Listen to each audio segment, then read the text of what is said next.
Elijah as being a tall, handsome, popular basketball player. And I was like, concession, yeah, special concession. I relate to that.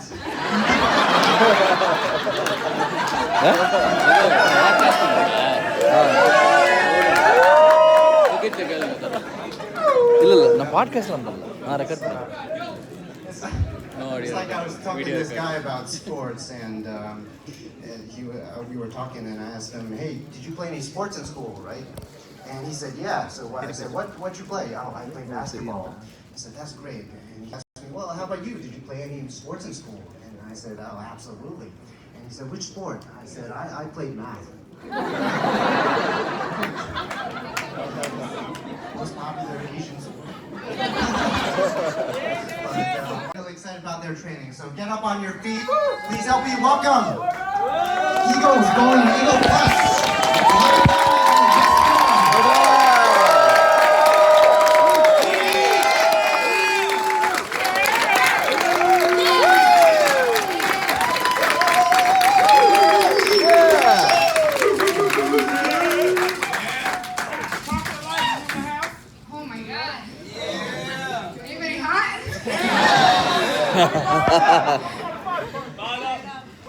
When I first walked in tonight, I'm like, am I nervous or is it? I ended up looking at a couple candidates in the first row and they were sweating too, so I'm wondering, was it the content or was it hot? I don't know, man. So, yeah, that was our first work plan ever, and I hope you can tell. It was just a blessing, honestly, just to be on the Hegemony stage. I remember when we first started in business, it was like, oh, we'll be doing the board plan in maybe 3 or 4 years. So it was just a blessing to get the opportunity. Yeah, what was it? 3 weeks ago or 2 weeks ago, when we hosted Saju Sushma, an honor, by the way.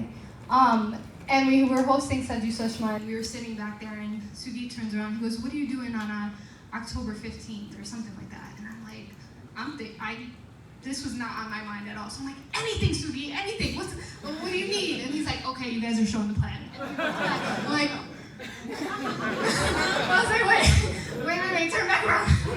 So he gave us an extra week to prepare. So that's all Elijah and I have been doing, is preparing, and hopefully, you guys, we can share as much as we can and add value to this team, because this team is amazing, and it's like Elijah said, it's an honor to be on this stage, right, the Hegemony stage.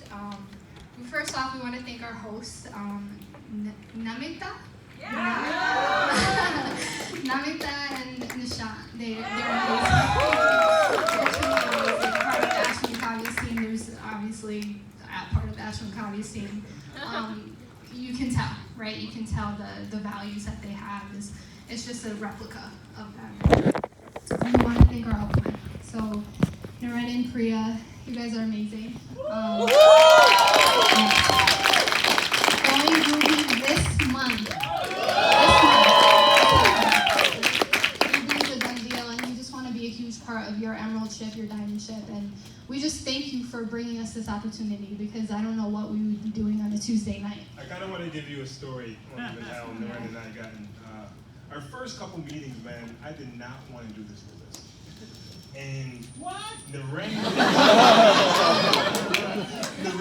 and Jess had MG1 and MG2, and ever since she got off the call, she was like, I'll ask her, what did he say? Like, tell me more. She goes, I don't know, I'm just fired up. I want to do this business. I don't know what to do. So I'm like, ask her more questions, find out some details. So we go to the board plan, and I liked what I seen, with my ego, I didn't want to show it at all. So I go back home, and Jess calls Naren, and Naren's like, okay, we're coming up to Albany to see you guys. I'm like, why is he coming 2.5 hours? So we get there, I'm sitting there with my hands folded, and you know Naren with his people skills, right? He starts to loosen me up a little bit, and we're laughing, but I still didn't like this business really. But one thing I did like was the people. And you cannot deny, when you come into a room like this, you cannot deny the genuineness when you talk to people in this business, right? So, and then we went to our first product expo, and do you remember when Suji was the host, right? Dancing and singing. Yeah, he was the host, and I go to Jess, like, I've never seen so many people in one room just so many Indians excited. was his actual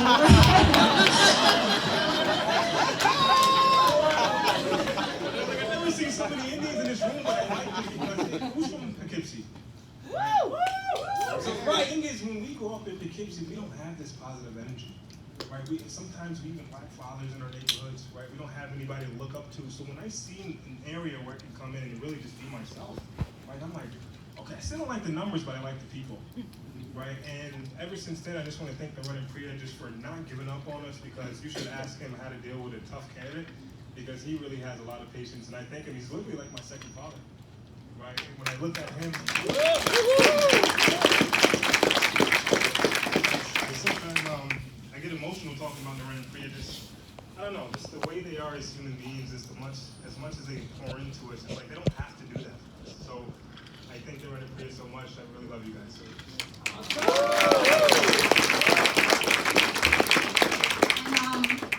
And we met Ramesh for the first time at that product expo. He did our follow-up too, and he was so hard on us. And you know Ramesh, just dropping bombs of wisdom.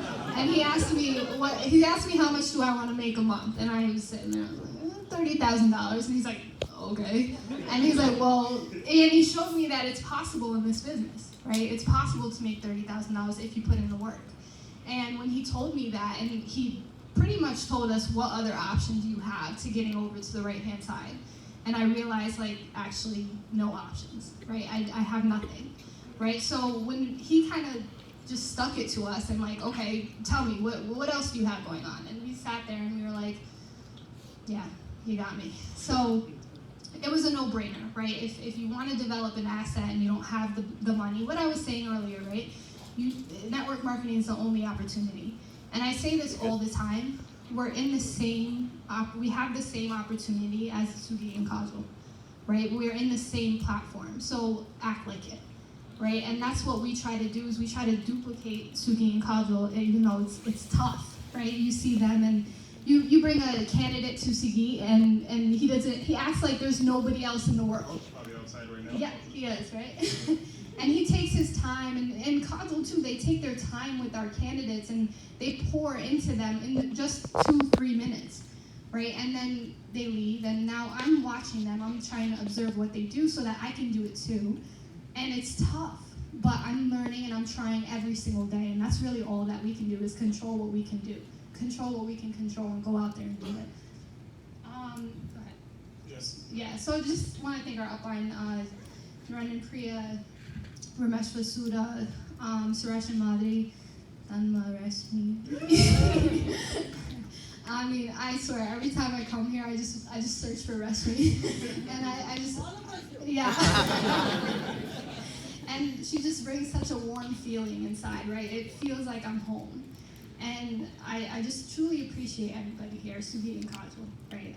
I can't even, I don't have words to explain how grateful we are for the two of them. And like I said, this business is about duplication. So if you can duplicate what they did, you can have what they have, but it's really up to you, right? And that's what we do every single day, is we try and we try and we try. But they're amazing, and we just thank you so much. So. And then next is our team. So can we have our team just stand up quickly? All right.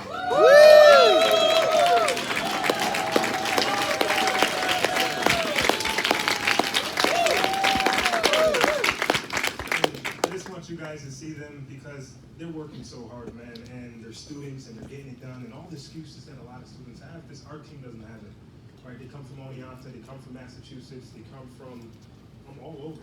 Who else is here from all over? Massachusetts, yeah, Springfield, Massachusetts, and they get it done, and we love them so much, right? There's times where we're on the phone at 3 or 4 o'clock in the morning talking to them, and we're only where we're at right now. You guys can sit down. Only because of them, man, and they believe in us. So they drive us to really go out there on a day-to-day basis and do what we have to do, and we just want to thank you guys, truly, because we appreciate you guys, and we're going to make Hegemony so proud of us, I promise you, right? And just don't give up. Just don't give up. I'm telling you, don't give up. Because I remember in the business, right, we're going to talk about it in the beginning, we just couldn't figure this business out, right? We were doing 40 to 50 MG1s, no launches, right? We were going out there, people were saying things about us, and as a competitor, as Jess was talking about earlier, I needed to figure this business out, right? Because nothing was going to stop me. So we're going to talk to you guys about MG1. Did you kind of want to go into it first? Yeah, so I think the first things first is your belief in the business. And I feel very repetitive talking about this because Sugi just came out with an amazing talk that's on BSM extreme, so make sure you listen to that. But it's really just testing your belief. And in the beginning of the process, you're really going to go through 3 main hurdles. And Elijah and I, we went through that our first month and a half in business, right? The first one is when you're so excited, right? You're so excited and you think this is the greatest opportunity and you want to go tell all your friends and family. And then you do, and then they laugh at you. Or they do, and they tell you it's a pyramid scheme. Or you do, and they just shut you down, right? That's your first phase of rejection. And that's the first belief tester. If you're able to still go out there and still do it after that, then okay, you pass belief tester number 1. Right? Number 2 is you have a candidate going through the process and you're so excited, right? Maybe it's your first candidate. And they get all the way up to MG2 or follow-up 1 or follow-up 2, and then they drop out, right? They ghost you. I know a lot of you guys have been ghosted. So they ghost you, right? And you're just so confused because you had such a good conversation. You thought this person was gonna launch, and then they just. Ambassador, like. I got it. We found it. Yeah. And then they just go ghost, right? That's the second level. Hold on, one thing too. The thing too about belief is when you start in a business, right? We don't have the mechanics really in the beginning. We're all amateurs at doing MG1. So the first thing you can do is increase your belief. And the only way you increase your belief is 1, the association, right? Doing your core run, right? And then attending on a weekly basis, right? Getting around positive people, because when you sit down with a candidate and you don't believe in this business that it's going to become financially free, that candidate can feel that energy, right? We got a guy named Jawad. He gets into business, right? The first month, he has no idea how to do a DTM, no idea how to do an MG1, but he's dropping a message on the business owners. He's dropping a message on his boss. He's dropping a message to everyone because he believed in this business so much. And we're like, Jawad, easy. I'll play hard a little bit more before we go to the next guy. But he believed in the business so much he didn't care, right? And we sit down sometime and it's like, does this work? Not really sure. And no matter if you're the sharpest person in the world, they can feel that energy. So the reason why we talk about belief is you have to increase your belief before you do any process appointment. And I'll just touch on the last belief tester is when somebody actually launches, right? You get them to launch, and then a couple weeks, couple months later, they quit, right? And now you just went through those roller coasters of I just want somebody, and then yeah. So Elijah and I, like I said, we went through all these belief testers, and I think, like Elijah said, the only way we were able to push through those is the core run, right? Because we were associating as well. Right, so we knew this worked, right? We shook the hands of people who made this work. So it wasn't a question of, does this work, does it not? It's a question of, am I willing to push through those rejections and those challenges? And I think that's the very hardest part about this business, is getting through those challenges. And what I always say too is like, I mean, if you don't get a launch, at least you got to hang out and shake the hands of millionaires, right? You got to hang out with other like-minded individuals, because what better atmosphere are you going to get outside of this room, right? So I never understood why people quit, but that's on them. They're missing out. The third one, honestly, I just didn't understand, man, because the way I was raised is my parents never let me quit anything. So when I don't quit anything, it builds a certain level of character and it builds a certain level of commitment. So anything I do start, I have to finish. So when people give you that verbal commitment saying, hey, listen, man, I'm going to be committed to you, we're going to do this, and they drop, I had a hard time understanding that, right? And when you get into the business, right, you kind of join because it seems cool, very emotional. I was like, wow, this is cool to me, man. That's a cool guy, has a nice watch, he's pretty charming, right? But then life starts to hit you. And what happens is we start to throw goals out there and just think it's going to come to us naturally. It doesn't work like that, right? Because there's always going to be a challenge. And I feel like the goal is looking at you, okay, if you want this goal, show me how bad you really want it, right? So when we launched one guy, so we launched 13 people in around 9 months, and we don't have the 13 people, obviously. So we launched someone, and we were driving back from Virginia, and about a week into the business, we get a text from the guy and say, hey, listen, good business, but not for me, right? After all the driving, we went to Michigan, right? We were staying up, falling asleep at the wheel. Anybody dotting off at the wheel? And then we get back home, and this guy tells us, listen, thank you, but no thank you. And I'm just like, are you kidding me? I'm going back to the Narendra Priya. We're like, well, what are we doing wrong? What are we doing wrong? And they're like, just keep going, keep going, keep going. I'm like, no, I gotta be doing something wrong. Tell us. And he said, there's nothing you're doing wrong. You just have to keep staying committed. So we couldn't figure it out in the beginning. Naren and Priya never corrected us, by the way. And we appreciate that because we really had to learn and take ownership and understand, well, we have to keep track of what we're doing and then go backtrack, right? And understand ourselves what we're doing wrong. Because Naren and Priya aren't on every process appointment of ours, so they can't pinpoint what we're doing wrong, right? And they're not there, right? Plain and simple. So we had to really understand that it started with the MG1, right? What was happening that was going wrong, it started with things that we messed out. Maybe we ignored red flags in the MG1. And I think that's our topic. Yeah, that's our topic for tonight. So we're going to go through the MG1. I'm going to scroll down. So the MG1 takes a lot of preparation. We never really go on the wing of MG1. We want to know who we're talking to, right? We want to know the candidate. We want to know, okay, what happened in the DTM, what happened in the phone screening. So there's going to take some preparation, right? So we listen to the meet and greet one talk by Dennis and Daniel Nafty. And what happens is a lot of people try to duplicate exactly what he says in the talk, right? You shouldn't do that. Everyone has their own strength. Everyone has their own flavors. And you just want to find out what works for you. Because if you sit down with someone and you're trying to talk like Dennis and Daniel Nafty, they'll know, okay, what's going on here? Right? Yeah. This is not you. I think Babu said it beautifully at the 136 promotion, right? He said that the reason he was able to go from 0 to, was it 12 or 15? Yeah, so the reason he was able to go from 0 to 12 is because he started acting like himself and stopped acting like Nafty, right? So that's another huge thing that you guys have to keep in mind, is that you're nobody but yourself. And if you try to act like you're not yourself, everybody's going to be able to tell, because it's just not natural. And then one quick thing, so remember that FED when Sujin and Sushma was getting their hands raised, and you know the BWW tradition when everyone runs up to the stage, and then we had the fire marshal come on, and he was like, everybody sit down. They had that crazy lady, she's yelling like, everybody go sit down, everybody go sit down. And it was sad to me because that's what we do as people in BWW, right? That's our tradition. We love to just walk with people, make them feel comfortable. But I remember sitting there and going back to our seats, and I look up in the second row, and it was a guy who was sitting there, starting this by himself. Then maybe a couple seconds later, maybe 3 or 4 guys started to do the wave with him. A couple seconds later, maybe 10 people started to do it. Then maybe 30 seconds later, there's 40 people doing it. Then the whole section was doing it. After 5 minutes, the whole stadium was going up and down. And I go to Jessica, and you know, what that reminds me of is you can't have group momentum without personal momentum, right? And you can't expect things from your team if you're not there. So if your calendar's not booked with 20 MG1s, you can't expect your group to do 20 MG1s, right? And at first, everyone's looking at him like, what is this guy doing, right? But now he's starting to create that momentum on his team. So when I looked at Jessica, I was like, that's the true definition of what momentum is, right? And the next one we want to go through is the dress code. So anytime we go to an MG1, I don't have a full suit and tie on, I just have a jacket, sometimes even a shirt. I don't dress in a full suit and tie because then it's gonna look like I'm a salesman. Jess is always dressed beautifully as always. But yeah, I'm gonna go through the second slide. Yeah.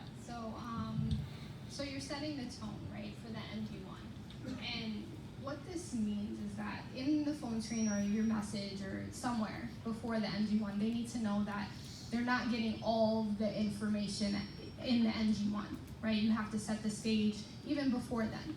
But even when we sit down for our MG1, we tell them, like, we're, like what Elijah was saying earlier, like, we're here to build trust, right? We're here to get to know each other, understand if our core values align, right? And if all works out, then maybe we can move forward. Maybe I have some literature that you can read, but maybe not, right? It just depends on how this conversation is going today. So it's really just going there and understanding the person, right? Because at the end of the day, this is a partner, and hopefully a partner for life. So do you like this person, right? Do you get along with this person, right? So it's just, people go in it and they think, oh, MG2, or I gotta get them to Sugit board plan. He's doing it this Tuesday, right? So you just try to drag them through or push them through. And what you don't understand is if you start that from the beginning, you're just gonna be dragging them after they launch, right? And that's something that you just don't wanna do, right? Yeah, I remember early in the business, we hated to do MG2s because we didn't want to discuss network marketing at all, because at first I didn't believe it. So we would do an MG1 and they said, okay, we switched to a perfect, go to a board plan, right? And then what we realized is a lot of people were going to board plans, but they would drop out and say, hey, I heard of Amway before, I did network marketing. That's something that we could have addressed in the first meeting, right? So now we're just wasting a bunch of time. Your emotions are going up and down, right? When you could have just addressed certain things in the MG1. Yeah, so again, I feel very repetitive, but when you're talking about your story and their story, you're listening, right? Active listening. So when you're listening to this person, you're hearing clues about their life, and you're listening to, you know, different red flags. So if I'm talking to somebody and they had 7 different jobs in the span of a month, well, that's kind of a red flag, right? Like, that means you don't really follow through with what you started, right? So things like that, it's small nuggets that they can drop that you can, if you're actively listening, you can actually kind of address it, like, well, hey, like, what was the move from job to job to job? And kind of assess their mindset that way. If it was like, oh, I didn't like it, or, you know, I just didn't like the work, or whatever, then what makes you think they're gonna work hard in this business, right? Because this is a whole nother ballgame, right? So if they can't do a simple 9 to 5 and they're jumping from job to job to job, most likely they're gonna jump away from you. Yeah. So I was listening to a Ted Baker talk, and he said someone actually asked him, Trevor Baker, sorry, and he asked him a question: what's your ratio from personal development and actually activity? And he goes, if it's not 1 to 1, then what's the point, right? And the thing is, a lot of people do a lot of action in this business, but don't actually feed their brain. And who works out here? Where's Paul? Right? So if you and I go to the gym, right, and we do the same workouts, right, but you're eating healthy and I'm not eating healthy, who do you think is going to have better results, right? Because you're feeding yourself, right, good food, healthy diet, so you're going to get better. It's the same thing when you're doing the process appointments. If you're not reading and you're not listening to talks, we can be doing the same amount of MG1s, but if this person's doing more personal development and what they're feeding into their brain, it's going to come out at an MG1. Right, so personal development is huge. Anybody ever do an MG1 after they finish listening to a talk or reading a book, and it's like, wow, where did that come from? Right?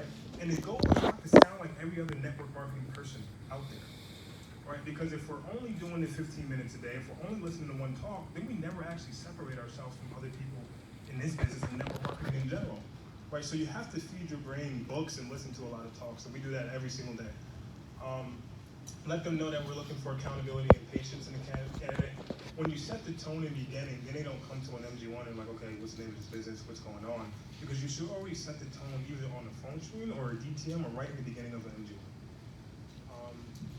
Also be willing to walk away from the meeting if the person is not a right fit, right? That's one of the greatest feelings when you do that.